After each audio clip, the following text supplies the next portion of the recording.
Welcome to The Payoff, the podcast where small business owners who have zero clue what they're doing come for thought-provoking stories of how hard work, sweat equity, and dumb luck created wins for successful business leaders who learned how a little investment, access to secrets no one shares, and a Texas-sized hell yeah, bring it on, paid off.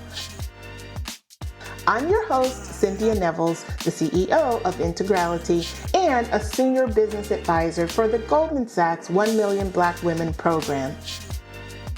Every week, my team of experts and I will dive deep into the toughest challenges facing entrepreneurs and provide you with the actionable insights and answers to secrets you've always wanted to know that can help your business not only survive, but thrive.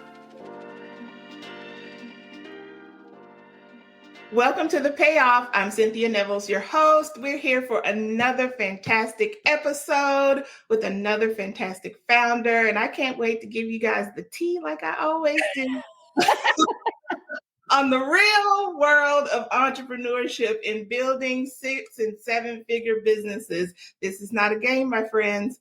And post-election, we're trying to do what we can to stand our businesses up so that we can take care of ourselves and our families. And so I have the wonderful Jessica Taylor, founder of Ezra Coffee, on with me today. Welcome, welcome, welcome. Well, you can't have the tea, girl. You got to have the coffee. You got to have the brew, not the tea. You got to have the coffee. You're so right. Let's put you a mug in the mail so that you can have the coffee and not the tea, okay? You're so right. That was my mistake. I'm going to give you guys the coffee today, hot and steaming. How about that? Yes. How are you? And thank you for having me. Oh, it's my pleasure. It's my pleasure. I'm living the life. I am living the life of Riley. I cannot complain right now. Yeah. So let's talk about bean counting. Let's talk about the business and the industry that you are in. As I looked at the coffee industry, $45 billion industry, internationally accepted around the globe, a business that has its own unique affinity to connoisseurs who love coffee. People who are infatuated with unique specialty coffees and playing in a field where there aren't very many people who look like you. Absolutely. In this space.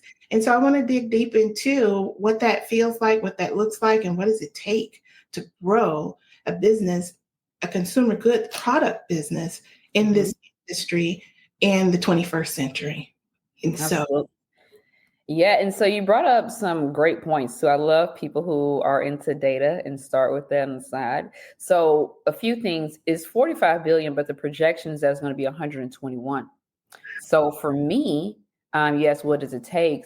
I always, when I decided I want to do this, I want to do something I'll be able to scale. And I knew something that was in demand. And those numbers alone show you that there is a significant demand for this type of product, right? That's coffee as in general. Then your other part was you spoke about specialty and these other things. Then you start to say, when I'm looking at this category of coffee, because it is super crowded, okay? And I can count on 2 hands how many cute little brown girls it is in this space, right? And so when you're thinking about that, you have to figure out what is your white space? What makes you different from this person and different from that person? And to be honest, I'm one of those people, coffee is coffee, right? It is what it is. Your story is going to be your story, but coffee is coffee. And so when we're looking to do ours, I was trying to figure out who do I feel is not being represented in the coffee space? And for us, it was the lactose population. And so that's why we are coffee, right? But we do mixed origins. So we don't do single origins. So ours are like the boldness of this and the fruitiness of that. You can get that well-balanced blend with what we're creating, right? And you can drink it. And I tell our thing is, ours is so good, you can drink it black. You can drink it in the absence of milk-based creamers. And I did that because my sister, she's lactose intolerant, but she also has a soy allergy and a nut allergy. So oat milk is out. Soy milk is out. Even some of the blends that they try, she can't do any of those things, right? And when you think about another data piece here, 45% of the people that are affected by lactose intolerant are Black and brown people. Yeah. Right. And so, how are we creating something that speaks to our people, that speaks to this demographic that may not see themselves on shelf through this space? And so that's how we got that part there. Right. So that's that. Your other part of your question was, what does it take? It takes a lot of ridiculous, crazy, and what I call ratchet faith. Mhm. Because you have to be able to believe in what you're building when the numbers don't match your dream. You have to believe in what you're building when the sales don't match your dream. You have to believe in what you're building when you tell people, oh, I want to get people back to drinking the black. It's like, oh, I want mine with milk in it. Or when you do a demo, we do demos HB all the time. I'm like, hey, you want a free sample coffee? I don't drink coffee. I'm like, okay, girl, calm down. Go by. I feel different now about the people in Costco when I was growing up. I'm like, I don't want the samples. I'm like, oh, now I'm that girl, right? But I say that because you have to, right? You really have to lean into your faith that what he's giving you, he gave to you. It doesn't have to make sense to anybody else. It only has to make sense to you. And that you're going to continue to get up and fight even on the days that you don't feel like that you can't, right? But in addition to faith, because faith is one portion of it, right? There's this another part of the text that a lot of people want to omit is the work. You have to be willing to put in the work to get to see what it is. And in that space, you're going to make mistakes. You're going to mess over some money. You're going to mess it up. You just got to eat it and move on, right? But the thing is I had to get to a space in my life where I had to stop asking God, why is this happening to me? And start asking, Lord, what is it that you're trying to teach me in this season? Mhm. And for the times I have to keep going back, what did I not get the first time as to why I'm revisiting it? It's like a bad boyfriend. Like, why do I keep spinning the block on this person? But for me, that was trying different things. Well, maybe it'll work at this store. No, girl, it don't work, period. Like, you have to really rethink that. And then the last thing I'll be is having a true understanding of what your customer wants versus what you want. In CPG, I like coffee, yes, but how you like your coffee and how they may like their coffee is going to be very different. So I can't build a product for just Jessica. I have to build a product that can cast a wide net for a lot of people. In addition to that, I go out of my way to make sure that our product is inclusive. Yes, we are black owned, woman owned, but we more importantly have a great product. And I always want to lead with the fact that we have a great product and these things are additives, right? Because I don't want people to get lost and I want you to enjoy buying and drinking and promoting a great coffee brand. So as I was studying your industry and studying your company and how you started, one of the things that popped out in my head is that in every cup, there's a story. Yes. Cup that everyone is partaking in, that they're drinking, whether they need it in order for them to be alive in the morning, or they need it at 11 o'clock at the office because they just need a coping mechanism, or they drink it at 9 o'clock at night because they work the night shift. Every cup has a story. And I don't know if many companies have really tapped into that, but you have tapped into your why you started it, and why this is important, and whom you're targeting. And that's an area I think that some small businesses business owners haven't figured out just yet, understanding their personas, understanding who their market segments are. And that sometimes can lead to mishaps and mistakes, because if you're trying to sell to everybody, you're selling to nobody. And is that one of those lessons that you learned as you figured it out? Absolutely. And here's one. I got an email from a woman of color who attended Spelman, and she wrote, I don't need to drink my history. Just make me some coffee. I don't need all these stories and history lessons about the blends. I immediately was like, girl, like, who hurt you? Because, and she checked every box that I thought would say, yes, Black woman, HBCU graduate, right? I thought that all of those things would resonate with her. And it started to show me early on that not necessarily, right? But more importantly, everybody's not your customer. It doesn't I don't make any more money wasting my time trying to figure out what it is that she wanted. Because more importantly, what she said was, I don't need to drink my history, meaning you're drinking the product. So my job is done. I'm not worried about that part anymore. But I do think people get lost on let me back up. I think people sometimes, when you don't have a clearly defined audience or a persona, I like personas better than audience because we have a few different things. And for those who are listening who may not be aware, your audience, people say, who's your audience? They say somebody between ages 18, 35, Black male, makes, around 600, between 5 and 6 figures a year, right? That'd be their audience. For us, we do personas. So we have Gretchen, who is the social activist. She's a green thumber. We break ours down by persona so we can touch within different audiences. And I found that works better for us because we know where we can show up and we know what products to bring and not to bring, right? Case in point, for individuals who are like coffee enthusiasts, we bring the Lord Baldwin. That's our King and Double A blend. It has chicory on it. It's dark, right? And that's for people who love coffee. I'm not going to take that to an event where people's like, oh, I drink it sometimes. When I come out, find out, and I'm like, what are you drinking? I'm like, oh, I have a Frappuccino. Well, you drink steamed milk with a shot of coffee, right? So it doesn't make sense for me to bring that strong blend to them. They're not going to be able to receive it because that's not what they like. They like it sugared up, milk down, and everything else. So I take them a lighter blend, the pecan. It kind of leans into what they want. But you learn that through trial and error with your business, right? Mm-hmm. I think the other portion which you see on my story is I learned this when I start looking for people. People buy into the person first. They buy the brand second, right? That's it. And people like stories. That's why people say, why did you create this? What made you do this? What made you get into this? Somebody's looking for something that connects them to this, right? And so all of our stories, we have 6 different blends. They all have different stories behind them. I'm a former classroom teacher, former higher ed administrator. And at this time, when I started in 2021, we were going through this conversation around the CRT, critical race theory, getting rid of history, getting rid of Black history, and this thing and the other. And I wanted to preserve as much of that as possible. However, I was one of those people I do not enjoy the stories of Black trauma. I feel that they're needed, but I don't feel like they're the only stories we have. So all of our blends talk about significant events and individuals within our collective American history, and I don't call it just Black history, and we highlight them in their stories, right? All of ours are through triumph and through joy. So we have within the Lord Baldwin, after Audre Lorde and James Baldwin, both writers, both activists, both from Harlem, both LGBTQ, but had no problem telling America how they felt about her, right? They gave the information straight up, no chaser. And that's our King and Double A blend. It's our strongest one. If you kind of see the correlation there, that bag is orange for unity within that space. Then we have our 64th in Tulsa, which is our most popular and bestseller. And that one highlights the Civil Rights Act of 1964, while also allowing us to reflect on what took place in Tulsa and the Greenwood District in Oklahoma in 1901, that Memorial Day weekend. So that I call progression through darkness. It's a medium dark roast, and that bag is green, because if you think about what was lost at that time, it was generational wealth, right? And so the next one tells the story, Le Grand Duc 1928, our cognac blend tells the story about how cognac came into the African-American space and both these things.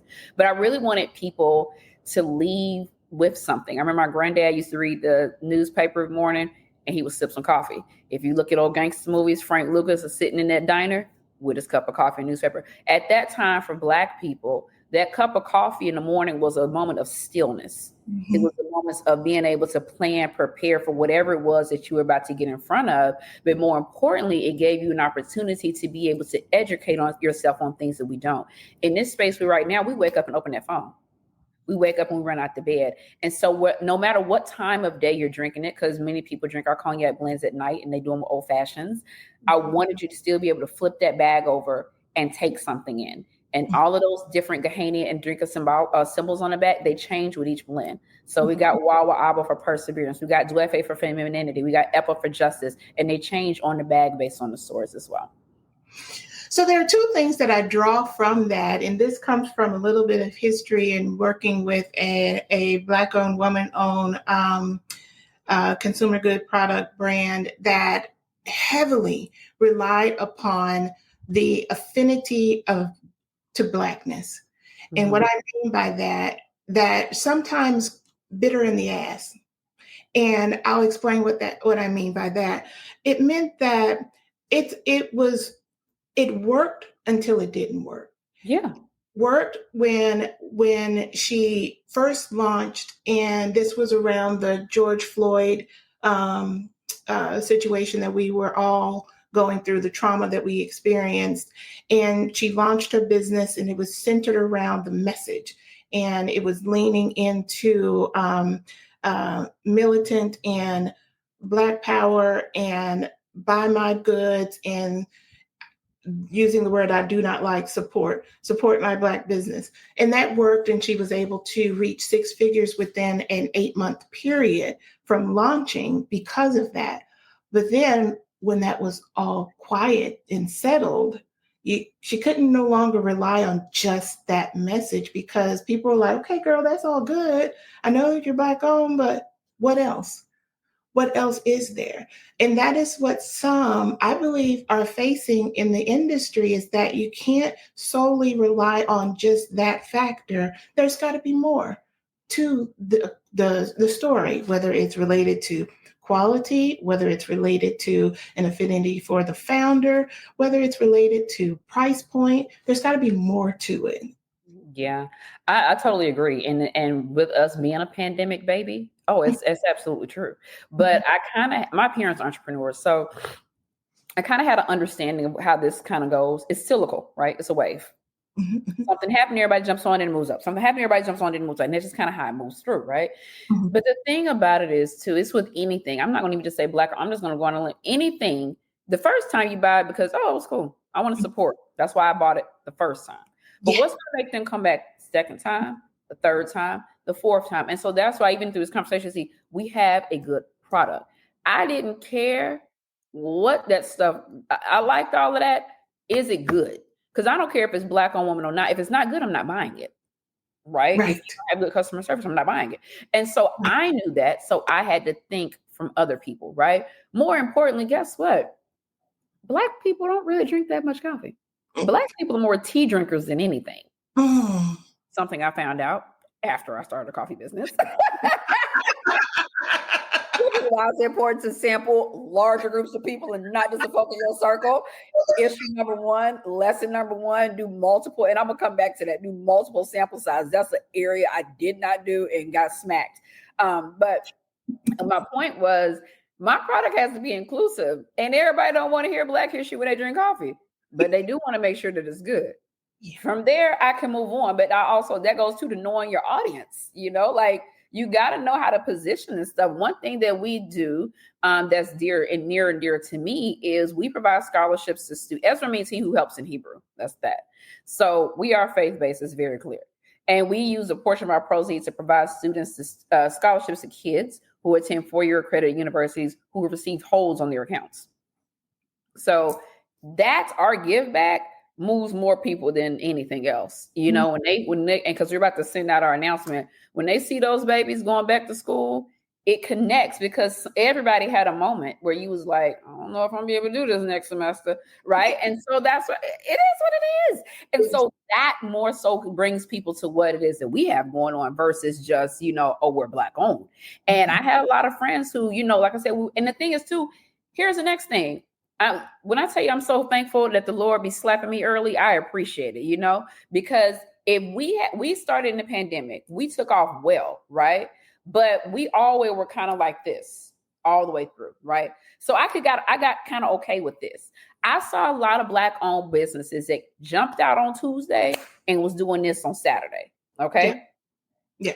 And that was in 2021. And in 2022, they probably hit this too. But then came the end of 2022. It wasn't a smooth dive. It was a nose dive. Yeah. 2023, that dive kept going. Then it ticked a little bit, and then it hit again in 2024, depending on what your product was, right? And a lot of these CPG brands that I saw go to shelf. Off the shelf. A lot of these brands that we saw pop up, raised all this money, all this VC capital, sent them cute little quiet emails. Right. And for me, I say I'm glad he slapped me, because in the beginning, I felt like I wasn't doing something right. Like, why is it not happening this way for us? Why are we not here like this and the other? But, and not to be too preachy, but anyway, there's a piece where he tells you to be still and go and watch how he moves. We were not ready. Even if those opportunities had came, we were not ready, and we would have failed miserably. And we would have been, that's why we want to do business with them, because that would have been us. That would have been our story had I said yes to a lot of those opportunities that were in front of us. And granted, who wants to tell a retailer no? You don't, because you don't know if you're ever going to get this opportunity again. But my only thing from the beginning I started is I said I want to be just as successful on shelf as I am on Instagram. Yes. Yes. And I was clear about that. I don't care about going to shelf if we're not still on shelf, right? And the one deal that we got, and I think I told you about this a while ago, they came to us, they approached us, they wanted us, and they were like, yeah, you have to take the entire territory. I'm a novice. Territory? What are you talking about? All of Texas, all of Oklahoma, all of Louisiana. Now, the novice is like, girl, I'm getting all them stores. It sounds good, right? Then they said we need a 30-day supply of every blend that we to pick up for every SKU for every store. And we pay on a net 90. Here's what I'm saying. Money, ching, ching, going out the door before you're ever paid. For 3 months. Who's paying for that? For 3 months. And then you got to ship it there. And then they charge you if the shipment's late. And all of these things, right? That in hindsight would have bankrupted us. And more importantly, because of me, I would have been trying to figure out how to make it work. I'd have been pulling from everywhere trying to make it work, as opposed to saying, you know what? This ain't the deal for you. And I think there's a part that say your obedience is better than sacrifice. I said no, even though all my friends were like, girl, you crazy. I would have been took that deal. Well, guess what? They ain't asked you nothing anyway. So that's why I ain't got to take advice from you. Okay, just be quiet. Go sit over there. So it is like, they ain't asked you nothing. So I turned the deal down on my birthday, which is May 9th, which was also Mother's Day weekend. And I've lost my mother. So it's already a very, very emotional weekend for me. I got an email that Friday from this guy and was like, hey, I saw your product. Send 5 bags to this address. We want to try it out, whatever. First of all, who is you talking to? And why is you emailing me like this? And who is this website? Like, it was all kind of things, right? But you know, in that moment, it said obedience. Yeah. I just did it. Yeah. I just did it. Yeah. Let me back up. He asked for a call. And I said, okay. So the call was on my birthday. And I was like, okay, I just did it. And I sent the stuff. And then he asked for another. And I was like, well, who are you? He wouldn't really say who it was for. 6 months later, we were on the shelf at HEB. Yeah. And guess crazy. A year prior to that, I had went to HEB with my friend. And I was like, I don't even know what the store is. I took a bag of coffee. I put it on the shelf. I said, I'm just going to manifest what I want God to do. Right. Yeah. And I put the bag there. We went to shelf in HEB a year to the day. Yeah. Of me putting that bag up there, right? But even in that bag, I got a lesson because I put my bag up there and I saw that my bag was much taller than the other bags, which would not have made it a good shelf thing, right? My point in saying this is always a learning experience through everything that you're going through. And I think sometimes we Black folk get so wrapped up in Black owned, woman owned, blah, blah, blah, blah, blah, that we miss sight of the vision. We lose sight of the product. We lose vision of what we want to, where we want to go. And sometimes we invest and move fast because we feel like we're missing, as opposed to being still and learning and allowing him to shepherd us through. We got no on. I said no to that deal, but the next one we got was so much better. Yeah. It was so for much you. better. It was for us. And we ain't missed nothing. We've not missed anything, right?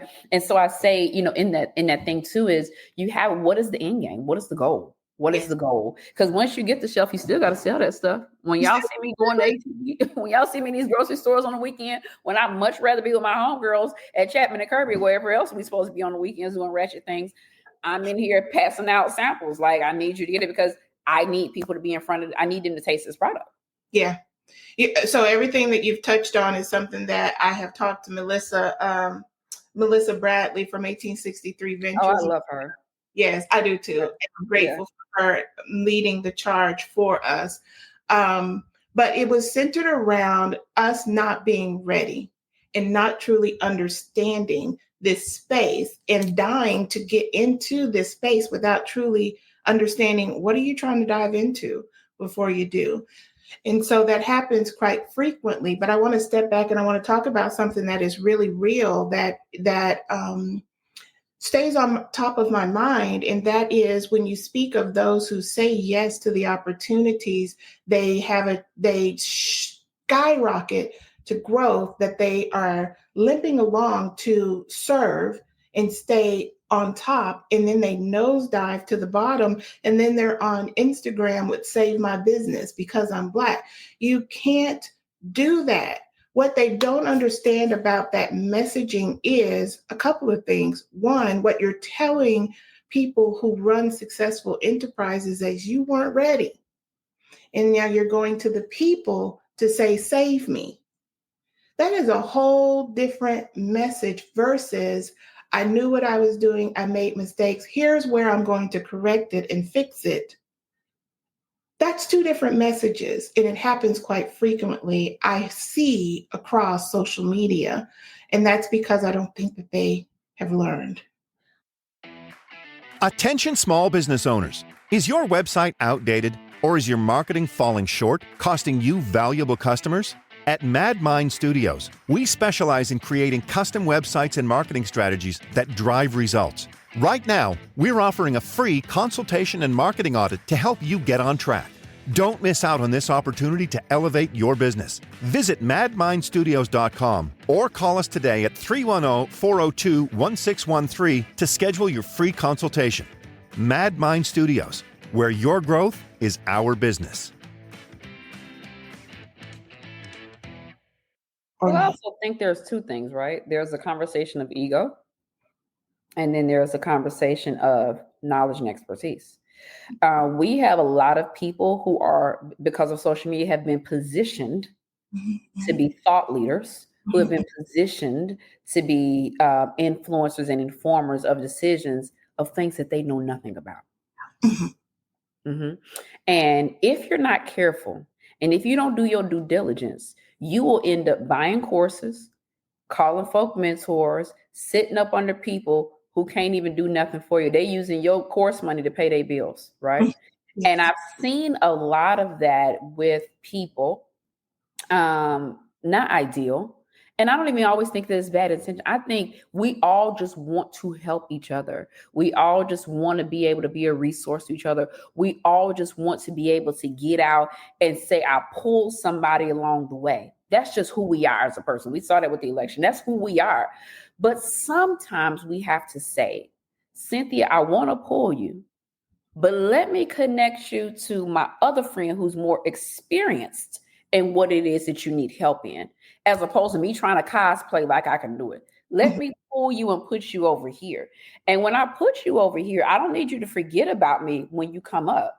I want you to reach back and pull. You understand? I think it's some of all of these things. I'm scared to introduce you because you might get faster than me and leave me in the wind, right? But I'm also scared to tell you I don't know, because I kind of want to get, if you come up, I want to be able to say that I was there to help you too. But in the same space, I really don't know what I'm doing. It's all of these things, but the root of all that is ego, right? And you have to be able to decipher and break those things down, you know, and I think that that's what the thing is basically going on in our community. And then two, I see those things all the time. And I said, you know, I saw one the other day, and I mean, they raised a crap load of money. And I said, I don't care what it happens. That ain't going to be us. Now, we will crowdfund, we will angel invest, we will do all of those things, but I'm not begging anybody to do anything off the strength of anything. That's number one, right? I will ask you to support, but I also think that comes to lack of counsel, right? When you don't have the right counsel, you allow yourself to participate in things that may not be in alignment with you. Right now, in the social media where it does kind of help, because I typically hear about businesses I never heard of. But is that the first way that you want somebody to hear about you? Right. What does it say to your brand? That's the only thing is, you know, I don't know. You know, there are things that I don't know if that's the first thing I want you to hear about me, you know? And the thing is, guess what? You're still going to have the same problem in 3 months, because I bought from you the first time. If I'm not crazy about it, I'm not going to buy again. You know, you have all the other problems. Yes, you're gonna. I'm gonna see another video in 3 months, because it's gonna be, because whatever the problem is not there. And I would say the last thing is, when it comes to counsel, we wait until we are on fire, disaster, to ask for help.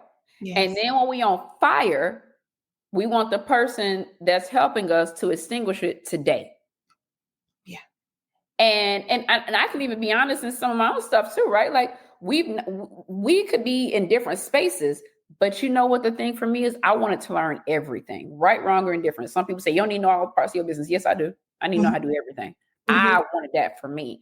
And so it may take us longer to get here, but when you have a good foundation, when your house is tight, when that hurricane come, it ain't going nowhere. But when you build your house on hope, prayers, and concepts of thoughts, this sucker's gonna crumble every single time. And so I wanted us to be in a lot more stable place. And then I can bring in, because too, that's what you gotta be willing to receive. You can ask for help all day long, but if you're not going to implement it, if you're not going to receive it, if you're not going to do the work, you might as well still keep burning. Right. And I had to get to a space where I was like, okay, you know what? I'm ready now. I done knocked my head against this wall enough. I'm ready now. Some people get there earlier. Some people get there later. It all depends. But when you're there, that's when you need to be able to understand that this is when you need some help. You understand? And I think people do that. And the last thing I mentioned to you earlier is about testing. One thing that I'm proud that we did with Ezra, I wish we had did more, was testing. When we did our coffee, I put on Facebook, hey, you guys, who all likes coffee, like this post. And I DM'd everybody. If you want to do, I want to see samples. I just come on starting a business because I need to hear them out. Do you like coffee? Let me see some samples. Let me know what you like. And I sent out all these samples, my money, paid for these samples, paid for everything, sent it out to all these people. And I followed up with a Google survey. And I made everybody complete the survey to see what they liked, right? And the stuff that I picked at the top was dead last. So I'm glad that I didn't invest money into that product because it showed that only I liked it and my best friend at the time. So that wasn't helpful. But my point is, when you're starting these businesses, are you testing to see if there is even a need, desire, or want for what you're building? A lot of times it's no. I always go to the story of Google Maps. The guy who created Google Maps, he created Google Maps. He was going to do everything. And it was like, okay, to start this as a business. And somebody said, does this need to be a business or can this be an addition? No. You need your own thing. And I think as us too, I want my own thing. We want to be the boss. We want to be known. We want to be the one on the panels and stages. And And the guy, somebody comments, he said, just sell it. Google Maps is one of the most used apps in the world. What sense did it make him trying to go up against Google to try to create this when he could just lop it in here? Sometimes it's not always needed to know who. Because if your bank account shows who, it doesn't matter, And I think that's with us, we want everybody to know everything. We want you to know what we did and who we did and who started and who founded it. And I'm like, I thank you, but Lord, my God, what's next? We have to create generational wealth, like we all say we do. You have to be able to relinquish control. You can't grow it. God can't put nothing in this.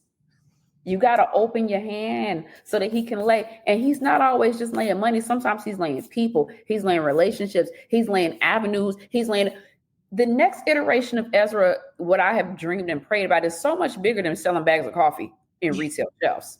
But I can't get there until I'm ready to be obedient, to be able to receive. And so that takes some things on the founder as much as it does the business. Agreed. I think every point that you have shared is exactly right. I hope that our listeners are writing notes and looking at strategically, how can they improve as a founder, as a leader, as a manager, in order for them to put themselves in a position to be able to grow when opportunity knocks.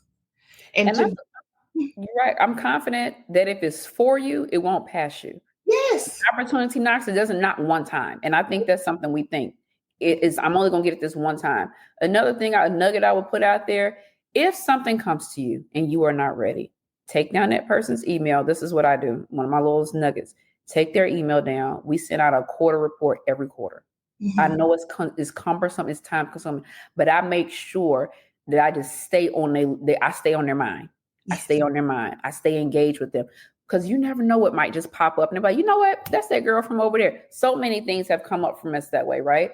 So I would just say, build your network. Make sure that there's a need for what you're trying to do.